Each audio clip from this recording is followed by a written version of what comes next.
Kamusta mga chong? Ito yung Yamaha YTX 125 natin ngayon, no? Ayan.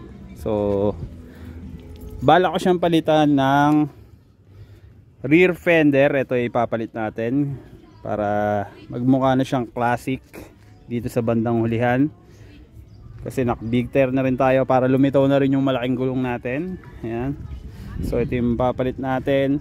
Pero sa ngayon, ayan, sinukat ko muna pati itong plate. Tinesting ko dito at tinignan ko muna kung paano yung diskarte. Inaral ko muna kung paano natin ikakabit to. Bali ngayon, ang ikakabit ko muna itong signal light. Ayan, itong bullet na signal light para kahit pa paano magmukha na rin classic. Ayan. Kasi yung nakakabit sa atin stock signal light pa. Ayan. So papalitan natin yan. Bala ko sana papalitan ko isang buo na itong rear fender, rear signal light. Papalitan na natin yan. Kaso medyo matatagalan yung video kaya hahati-hatiin ko na lang. So unahin ko tong signal light na bullet. Ito muna ikakabit natin ngayon. Ito sa ibang video na to. At bali apat tong signal light natin. Magpapalit din tayo dito sa front, dito sa unahan. Pero sa ibang video na rin yan para hindi masyado mahaba yung video. Hati-hatiin na natin by part. Unahin ko muna yung sa rear. Ito sa ano to. Pero naka-ready na yung ano natin dyan, yung signal light natin. Tsaka binilang ko rin siya ng bracket. Itong bracket na to. Dito ko sana gagamitin sa hulihan. Ang problema, hindi rin uubra kasi dito ko siya ikakabit. Pag dito ko siya kinabit sa part na to, sumasayad na yung ilaw dito. Yan, dito siya sumasayad, hindi na umaabot. Yan. Kaya ang gagamitin ko dito ay etong bracket na to. Yung ginamit ko dati sa busina doon sa Mio i 125 natin. Yan. So ito yung gagamitin kong bracket para may kabit ko dito. Yan. So ito yung mga gagamitin natin. Ito tsaka itong signal light na to, ito yung kakabit natin. Ayan. Naka-ready na tayo kasi kanina ko pa pinag-aaralan kung paano ko siya ikakabit. Ayan. So naka-ready na yung tools natin. So tara, start tayo. Kabit na natin to kasi babaklasin din natin tong upuan na to. Ayan yung mga gagawin natin dyan. Kasi hindi natin maka-wirings yan, nasa loob yung wirings yan. Babaklasin natin to, babaklasin natin tong gilid na to. Yung side cover na yan, babaklasin natin. Kaya tara, simulan na natin magbaklas. Mga chong, ang una nating babaklasin, syempre itong side cover na to. Itong kailangan natin dyan isusi natin.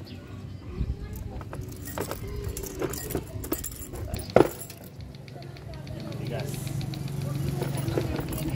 Ayan, ganoon lang siya tanggalin, susi. Dito naman sa side na to, ang kailangan natin dyan Phillips screw dahil ayan, may screw siya dito. Dito natin siya pabaklasin. Okay. Tapos tanggalin na natin. Okay, so ganun na siya tanggalin. Tapos pagka natanggal na natin yung mga side cover, etong seat naman ang tatanggalin natin. So meron siya ditong bolt, ito sa part na to.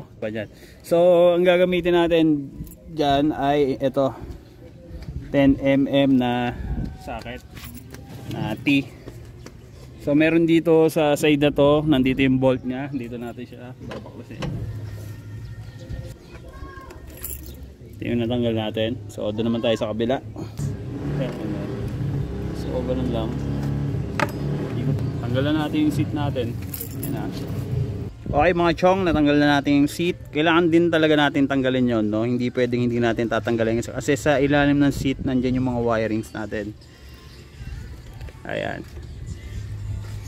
Ayan yung mga wirings na tatanggalin natin dyan. So tatanggalin natin syempre yung stock na signal light. Tapos dito natin siya tatanggalin yung mga nakakonect dyan. So parehas yan, tatanggalin natin. So bago natin isalpak yung ating bullet na signal light, tatanggalin muna natin itong mga to. Tara.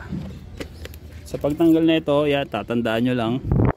Naka-video naman tayo kaya matatandaan natin yan. Hindi tayo maliligaw dyan, no? Ayan. Ayan, green sa green. Tsaka black sa black. Ayan, may dalawang black dito. Ayan, black sa black, green sa green. So, brown sa brown.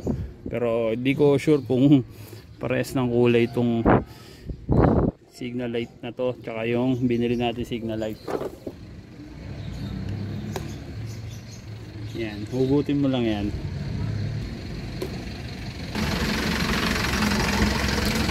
So, madali lang siyang tanggalin. Hugutin nyo lang. Pagkahugot natin, syempre tanggalin na natin itong mga to. May nakaipit siya doon.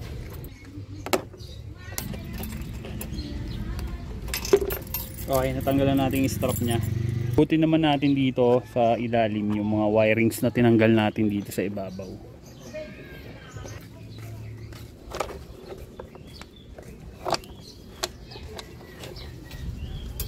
Ito lang, dudukutin nyo lang ang kamay nyo. Dali na yan.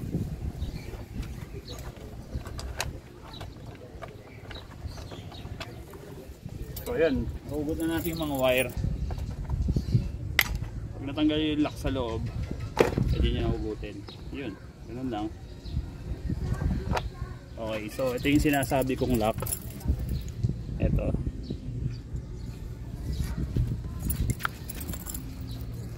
Ito mga chong, yung sinasabi kong lock, nandun sa ilalim to ng rear fender. Ayan. So tatanggalin nyo lang to, dun sa loob, kakapain nyo lang. Pag natanggal nyo tong lock na to, yun, pwede nyo nang hugutin. Ganun lang. Ganun din gagawin natin dun sa kabila. Okay, ito yung isa. Ganun din. Tatanggalin nyo lang yung lock. Sugutin nyo na pagka okay na. So, natanggal na natin yung stock natin na signal light. Ngayon, kakabit na natin tong ating bullet na signal light dito. Bale, dito natin siya ikakabit. Yan. I-forma muna natin to. Itong dalawang signal light na to, ikakasa muna natin itong mga bracket na to. Ayan. Ayan yung bracket na gagamitin natin para masalpak natin dito. So, pwede na natin isalpak to. Ay, hindi pala. Tatanggalin muna natin to. Tatanggalin muna natin itong bolt na to. Dahil dyan natin kakabit yung signal light natin. Wala tayong no choice. Ito yung pinaka the best na spot para ikabit tong signal light natin. So, tanggal na natin. Kapit na natin to.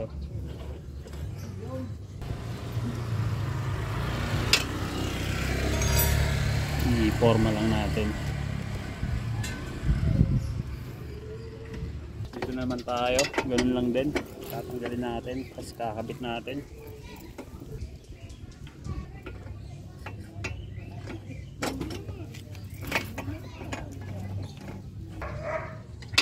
Okay mga chong, ganyan ang magiging itsura niyan, pero hindi pa natin yan sinisikipan at i-adjust pa natin yan. So ngayon ang gagawin naman natin, itatap na natin or ikakabit na natin yung mga wirings niya. Okay mga chong, dito na tayo sa wirings. Yan, tigdalawa lang naman yung wirings niyan, isang itim tsaka isang pula. Yan, di tayo maliligaw dyan. Kasi kung paano natin binaklas kanina, ganun lang din. Etong part na to, dalawang itim. Ayan. So dito natin ilalagay yung dalawang itim. Nahin na natin itong isa. Medyo maluwag lang. Kaya mayroon tayo ditong long nose. Iipitin natin yon kasi meron dito ay ipapasok mo lang siya.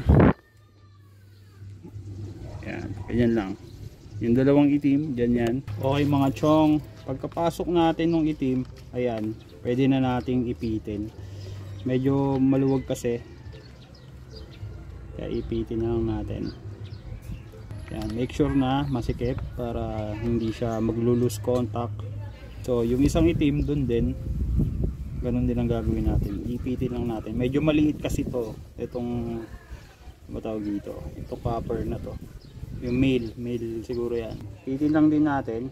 Siguraduhin natin na mahigpit para hindi siya mag-loose. Ngayon naman, start natin. Ihahanapin natin kung alin dito yung kaliwa at kanan sa dalawang to. Itong brown at green.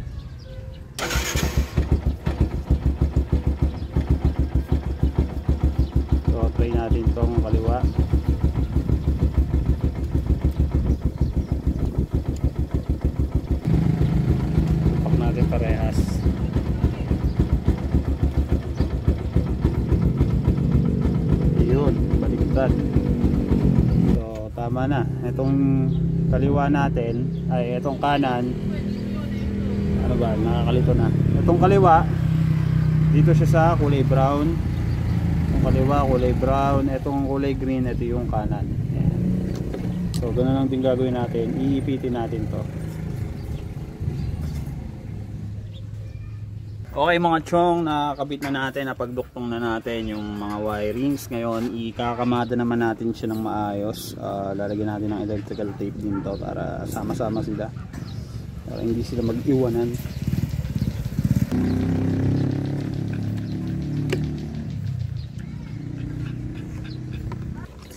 Yan natin ng tape dyan. Tapos yung tinanggal natin kaninang ito, strap nya to ibalik natin para sama-sama sila dyan.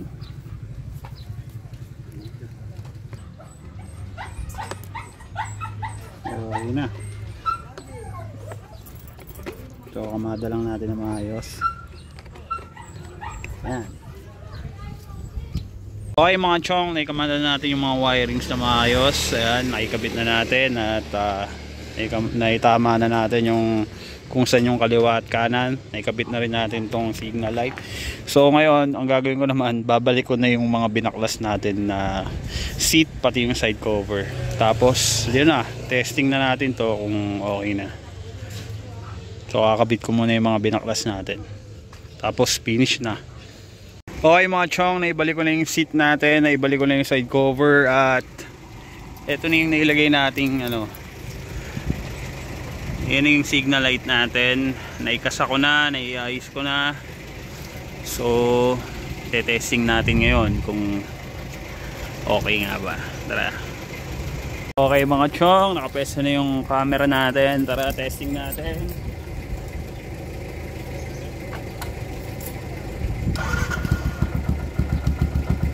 So pindutin ko sa kaliwa. Kaliwa yan. Sa kanan.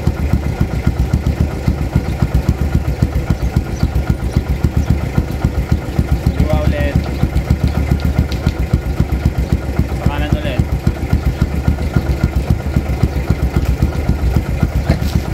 Okay. So yun mga chong, nakabit na natin yung ating bullet na signal light. Ayan na. So ang next natin ay yung dito naman sa harap. So next video natin yan. So papalitan din natin to. So ayan, dito natin kakabit yun, yung bracket. Yan dito, naka-ready na yan. Pagkatapos natin ikabit yung signal light dyan, ito naman ang titirahin natin, itong rear fender natin na may ayan, stop light. Yan, ito yung papalit natin dito. So yun, sana nakatulong tong video na to sa mga nagbabalak magpalit ng signal light. Ayan. So baybayan nyo lang itong mga video na ginagawa ko. Ayan, sana makatulong sa inyo. Huwag nyo na kalimutan mag-like, comment, and subscribe. At pindutin yung mga liit na notification bell para updated kayo sa mga video na ginagawa natin. So yun lang mga chong. Hanggang dito na itong video na to. Ganun lang mag-install ng bullet signal light. Ayan, kayang-kaya nyo kahit kayo lang ang gumawa, hindi kayo maliligaw. Alright. So yun. Peace. Rock and roll.